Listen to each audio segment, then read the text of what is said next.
6 of this solve, I've made a breakthrough, I think. And the breakthrough came, so a breakthrough in the end game, I should say.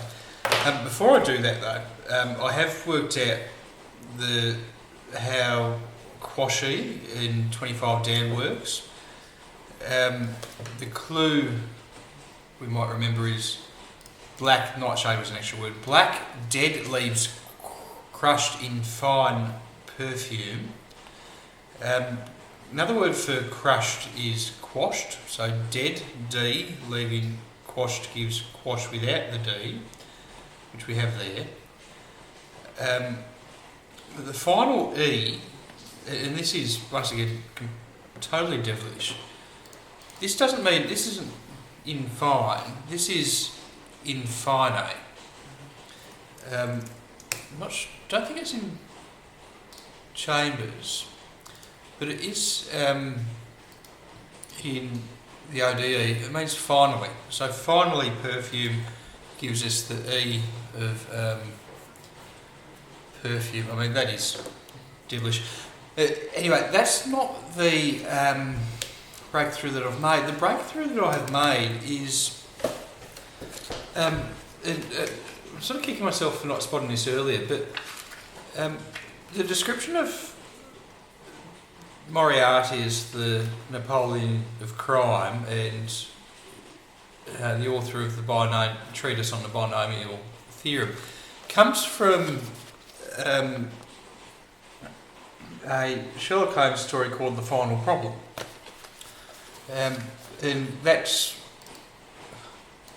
Look, I won't ruin the plot of Final Problem, although I suspect this this puzzle is actually going to give us what happens at the end of the final problem. But the final problem is also part of the last sentence of the preamble. It says the final problem is to decode the 8-word phrase that occurs in the central row of the completed diagram. I was reading that before as indicating the final thing that us as a solver must do is decode this 8-word phrase that appears at the end of the diagram. That is, of course, not the correct reading. Just like with quashed, all is not as it seems. And just give me a second. Might remember that we identified that there are 8 different sort of sets of letters here in the final problem. Now this ties back to the final problem, as referred to there, is in fact a reference to the final problem, the story, not what I was thinking about before, and ties back to this idea that the Valley of Fear might be a text that proves useful, because on the 3rd page of the story of the Valley of Fear, indicated in the previous puzzle, Holmes and Watson solve this, I suppose, cipher that Holmes has received from a man named Porlock.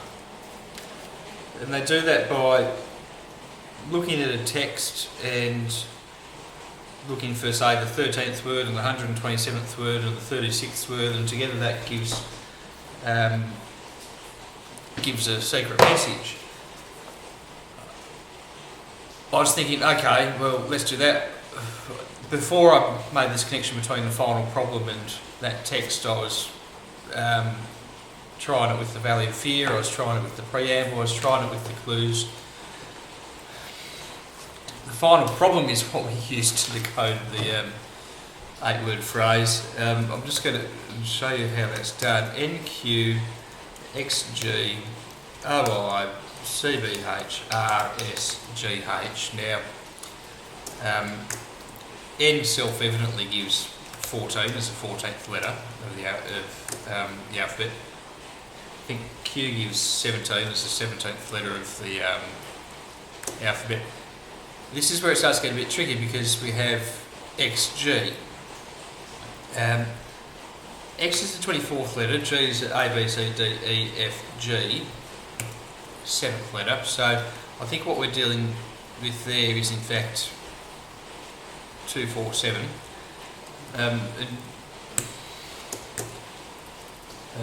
I don't just think that is the case, I know that to be the case because watch this. I'm just going to type out the rest of these letters. C, B, H is of course 3, 2, A, B, C, D, E, F, G, H, 8. R is the 18th word, S is the 19th word, and G, H is of course the 78th word. But let's apply this to the Valley of Fear. I haven't actually done it to all of it yet, but sorry, not Valley of Fear, the final problem. It starts like this. It is with a heavy heart that I take it upon my pen to write. Write happens to be the 14th word. Let's go on to the 17th. These last few words, now 14, 15, 16, 17. Unless that's what I have. 1, 2, 3, 4, 5, 6, 7, 8, 9, 10, 11, 12, 13, 14, 15, 16, 17. I have few. 18 is words. 19 is in. The next one in line is 78, so I'm going to keep on counting through to 78. 19, 20, 21, 22, 23, 24, 25, 26, 27, 28, 29, 30, 31, 32, 33, 34, 35, 36, 7, 38, 39, 40, 41, 42, 43, 44, 45, 46, 47, 48, 49, 50, 51, 52, 53, 54, 55, 56, 57, 58, 59, 60, 1, 2, 3, 4, 5, 6, 7, 1, 2, 3, 4, 5, 6, 7, 8. Yeah, just give me 1 second, sorry. Might actually be easy if I demonstrate this by trying to find a copy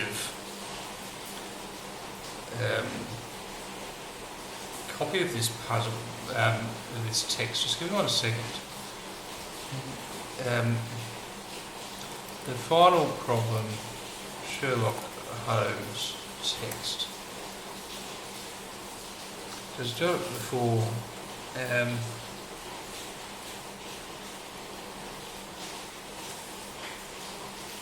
Let's try to find a copy, then I can copy it out into Pages document.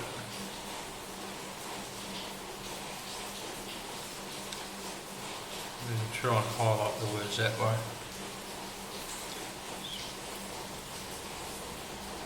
It might be late enough.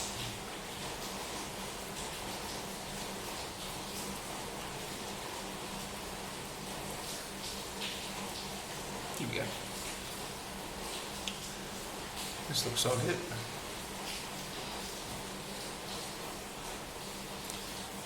Yep, that matches my text. We'll just take the first couple of paragraphs of this. Should be enough, I think. Maybe it's not.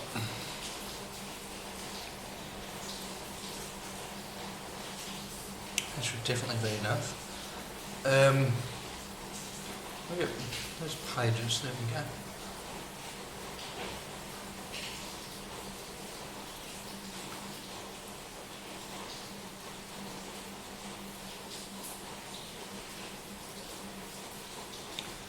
And I'm wondering if we can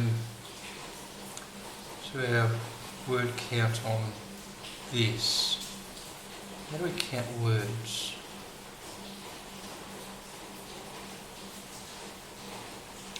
I know I can certainly do it on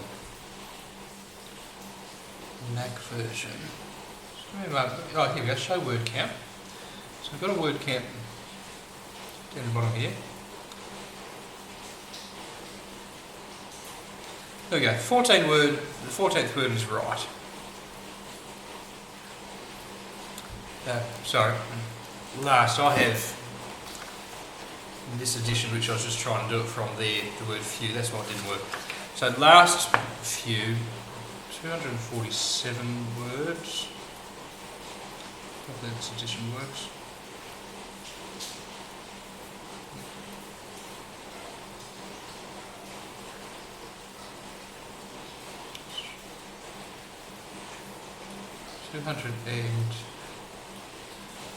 Right, last letter, 159.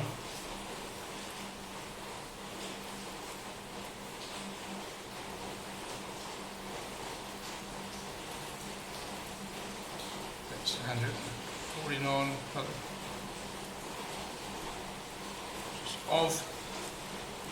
of 328.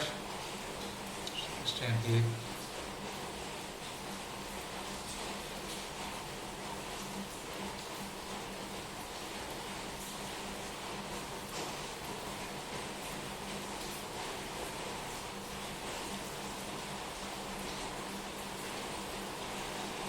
Modified.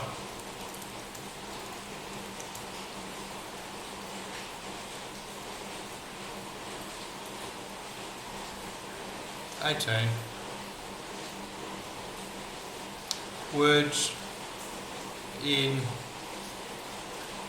78.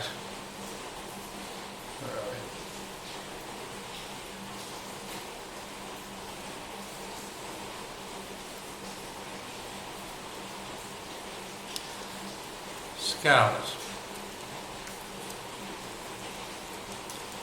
Right, last letter of modified words in scarlet. So that's the 8-word phrase that occurs in the central row. But wait a second. I thought I got all excited when I saw that the 14th word of the final problem was right.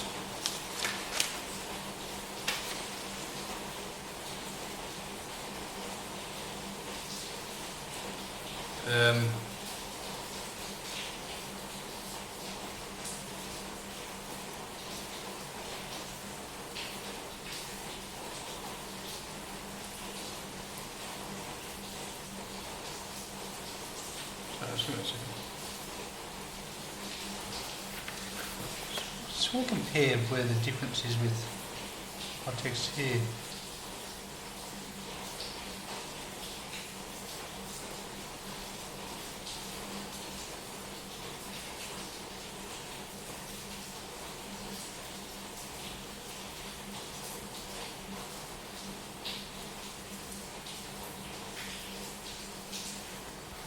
No, go write these last words and here write these the last words. Anyway. Wait a second, we haven't modified any words yet. Right, last letter of modified words. So I mean it still is the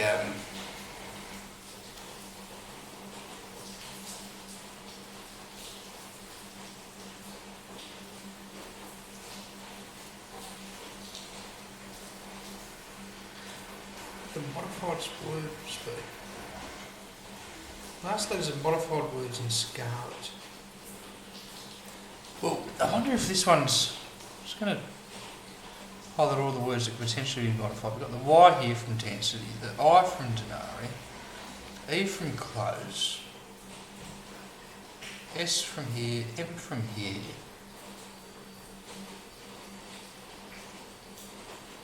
There we have N from going, R from there, L, R, A, T, H. Now that does give us all of the, oh, do we have an O?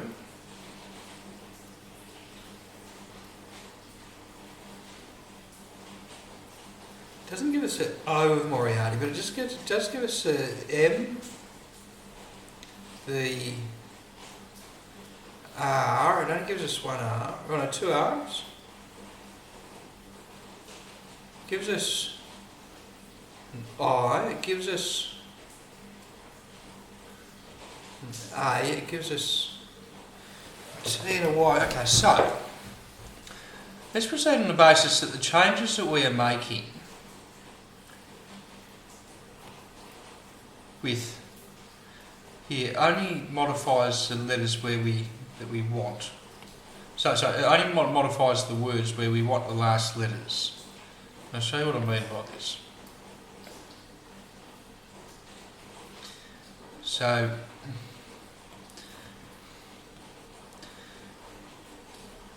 $29 was drachm, another word meaning drachma. We want that M to be in scarlet to spell Moriarty. So let's change that from an R to an M. So we've got the M down the bottom here. And then, sorry, 1 second. We'll make this M down the bottom here. We'll put that in scarlet.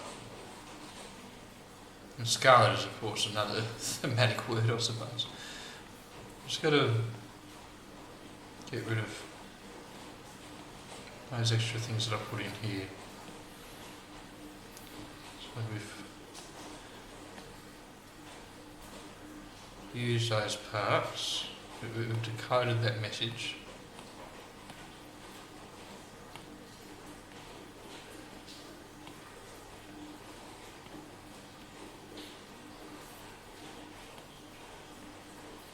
Okay, so we have the M. More stays the same, so we don't use the last letter of that. We want the Y, but we also want this I here.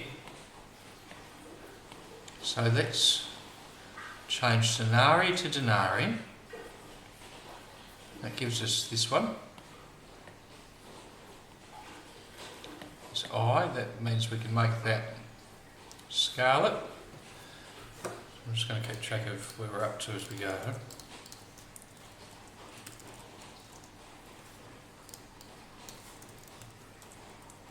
So we have the N, we have the I,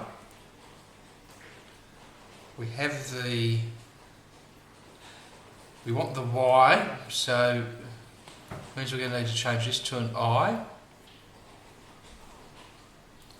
That means that we can put this Y in scarlet because we changed density. We don't take the E, as we've accounted for the Y of Moriarty.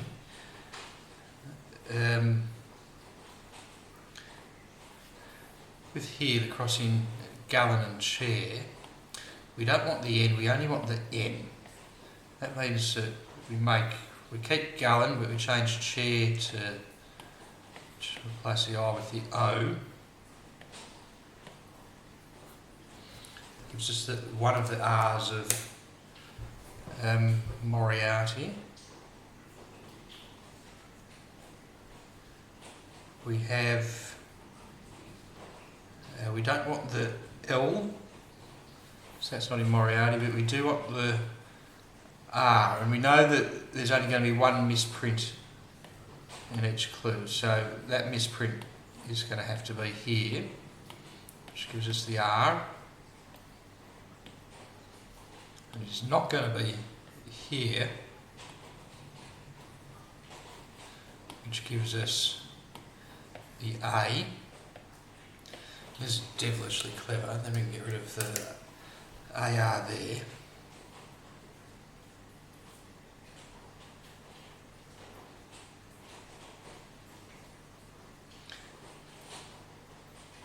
And we have the T. We want to keep the T. To do that, we replace the D midst with a T. So with an A, that means that the T becomes scarlet. Right, what do I need a cat for now? I've just got an O. Oh, yeah, here we go. I didn't mention that. So into becomes inno, and therefore the O becomes scarlet. And of course that therefore now spells Moriarty. And I think as a little bonus, we have a sleuth here. We have Sherlock Holmes. one won't find this in the final problem, but one does find out what happened, what really happened at the end of the final problem in the next story which was published, which is, well, the next story, chronologically in story at least, which is the first story in the Return of Sherlock Holmes, which is The Empty House. I'm just trying to final pass of the grid. I think that's it.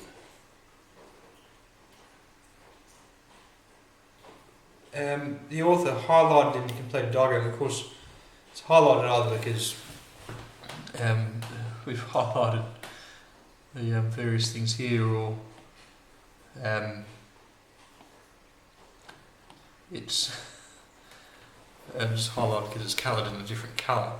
I mean, I've actually got a number of different colours here going on, but that's why I've highlighted it with a highlighter as well. The author is Moriarty, who is famous for his treatise on the binomial theorem as well as dynamics of an asteroid. We use the clashes between, in the respective letters of dynamics and asteroid to help us complete the solve. We've worked out which of the clashing letters need to be entered so that we can make everything hang together with the final instruction. We've worked out what's spelt by the extra letters from the wordplay of the across clues. That gave us Valley of Fear, which was in fact useful because it identified Moriarty as the author of the dynamics of the asteroid, but it also gave us the means of solving the cipher. 15 of the down clues contain a redundant word whose initial letters spell out an alter ego. That gave us the Napoleon of crime. The final problem, which of course, insofar as the solve goes, was not the final problem. It was, in fact, can only be read as a reference to the book. The story of the final problem said that we used the story of the final problem to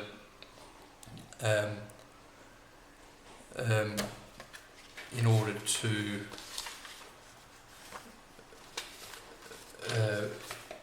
deduce the answers. Decode the central row. Then, of course, once we decode the message from the central row, that actually gives us what is in fact the final instruction, or the penultimate instruction, right last letter of modified words in scarlet. We have put those in scarlet, and that has in fact helped us to work out what letters we needed to modify. And what a solve! It's just an incredible solve. The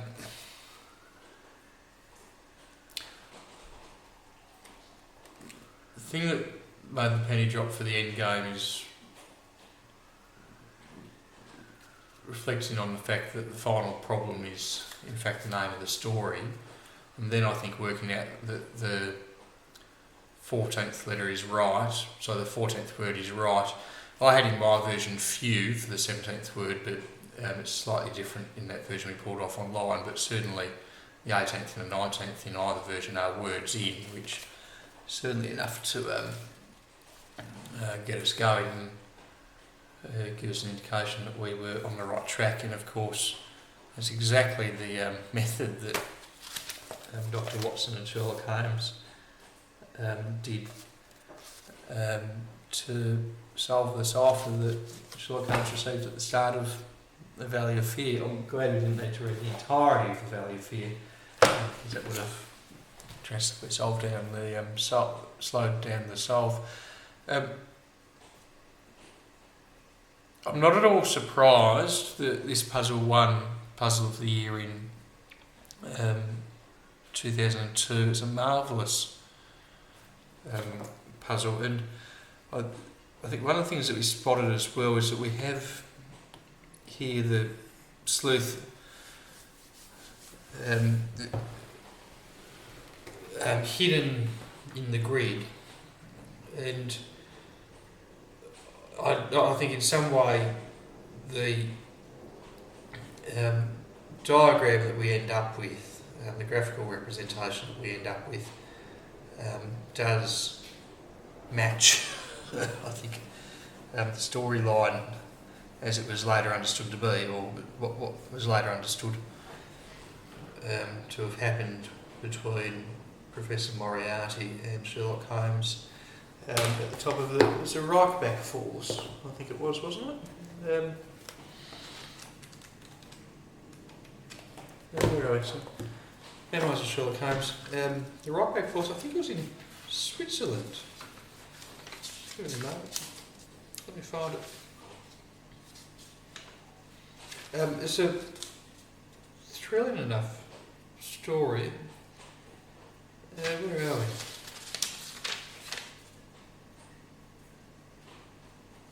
Reichenbach.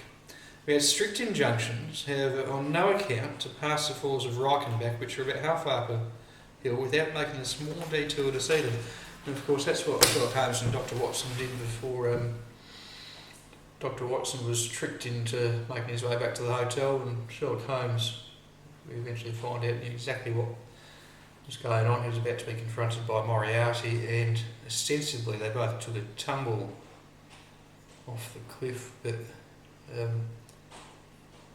readers would have later found out that all was not quite as it seemed, which is a fact that I think is faithfully represented by the final grid fill that we have here. I think I started off this series on this puzzle by saying a few things about Sabre. According to the Dave Henning's crossword database, he has had, I think, 77 or 78 puzzles published in the Listener series since 1970, which is absolutely incredible. I think and that's just puzzles in his own name. I think he might have had another 3 puzzles published, which were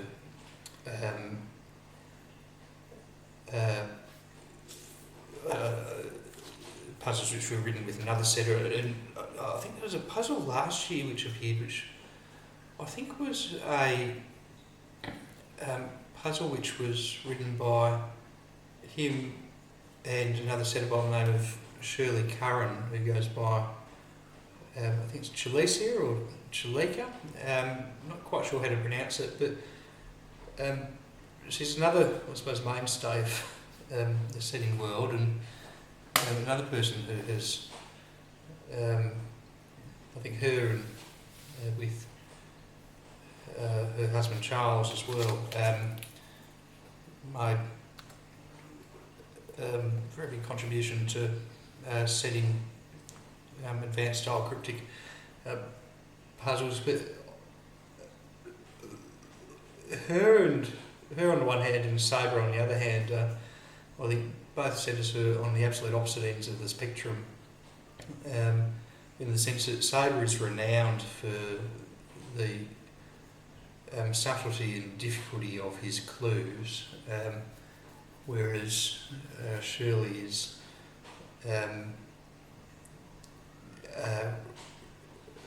I think her clues are probably on the other end of the spectrum and make for a much gentler solve than Sabre's clues.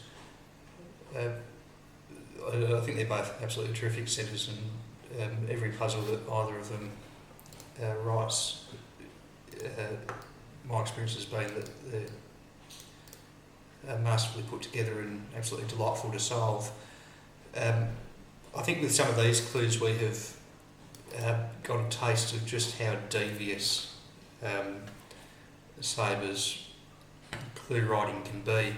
When I still haven't worked out what the passing of density is for 5 across. but I think as we solved some of these clues, would have been clear that a lot of them were very, very tricky indeed. I mean, one down, for instance, of course, cowshed is a definition, but the first letter of the answer is indicated simply by the S, which appears after the apostrophe after cowshed. What was the other one I was looking at? Quashy. I'll just quick fix that up, which is a word meaning a black person. And I think, in fact, it may well be a derogatory term, and I wonder whether or not Nedda would pause before putting it into a puzzle these days. I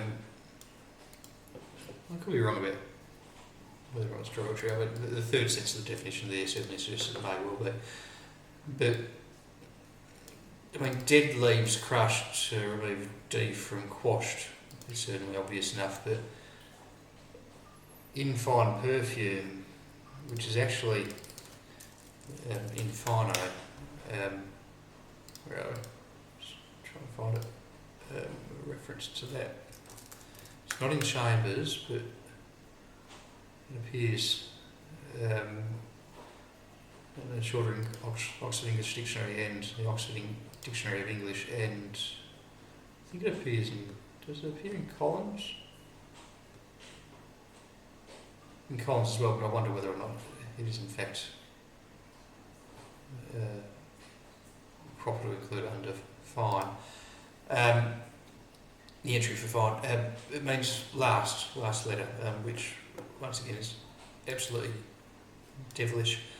But there are also some very playful things as well, like to define a gallon as 8 bottles of milk. I think that's very clever. There were quite a few as we worked our way through these clues where they certainly didn't, the answers weren't immediately obvious, and once the penny did drop, sorry, what was it? Ank, this is.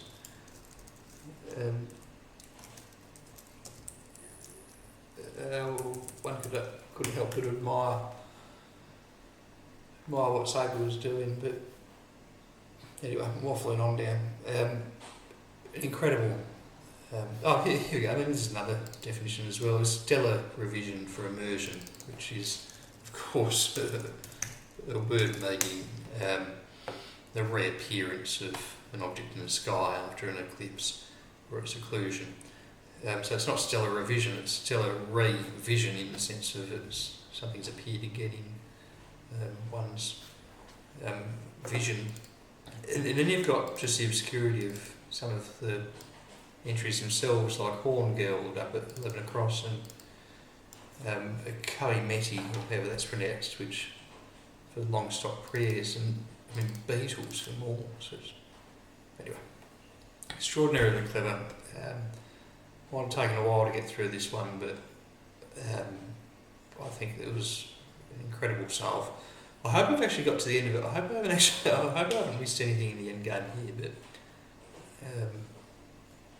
anyway, we'll stop that now and call it quits for this puzzle. I just want to try and load up what puzzle's next, because I've downloaded all of the puzzles that we've won the Ascot Gold Cup since 2001.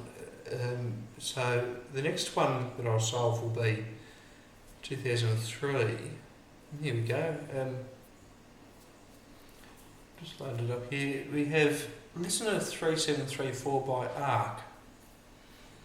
So that'll be the next one. I don't think I've come across this setter before. Let's see. Listener crossword ARC. Don't want to click on the solution notes there, but listener crossword setter. Yeah, listener setters. So the website has a list of everybody who submitted puzzles. Arc. So Arc is something by the name of A.R. King. I've submitted 7 puzzles between 96 and 2000. Not a set that I'm familiar with. I haven't solved any of their puzzles before, but that will be the next puzzle that we have a crack at. Okie dokie. Until next time. Oh, I should say as well, thanks to Shark / Darren Roberts for his help and nudges along the way in solving this puzzle. I don't think I could have got it over the line without some of that assistance. I really do appreciate that.